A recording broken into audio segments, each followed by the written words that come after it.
বর্তমানে Iran, Iraq, Oman, ইয়ামান, কাতার, Dubai, Kuwait, Saudi আরব, Bahrain, মিশর, Jordan, Libya, Lebanon, ফিলিস্তিন, Tunisia, Algeria, Nigeria, Morocco, পৃথিবীর বিরাট একটা অংশের খলিফা ছিলেন হযরত ওমর রাদিয়াল্লাহু তাআলা আনহু। ওনার রাজত্ব সীমার ভিতরে খ্রিস্টান ছিল, মাজুসি ছিল, পত্তলিক ছিল। হযরত ওমর রাদিয়াল্লাহু আনহু খলিফা, রানিং খলিফা, তাও খলিফাতুল মুসলিমিন। কোনোদিন কোনো খ্রিস্টানকে ধরে নিয়ে আসে নাই, এই খ্রিস্টান আমার মিল্লাতের ভিতরে তোমরা থাকতে পারবা না, কালেমা না পড়লে টিকতে দেব না।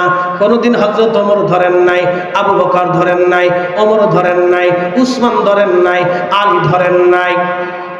অন্য ধর্মের মানুষের ধরে এনে জোর করে ইসলাম পড়ান নাই, কালেমা পড়ান নাই, পিটান নাই, মারেন নাই, সুযোগ সুবিধা থেকে বঞ্চিত করেন নাই। এরা ইসলাম, এরা দুনিয়া শাসন করে গেছে। এদের চাইতে তাওহীদ পৃথিবীতে আর কেউ বেশি বুঝে না।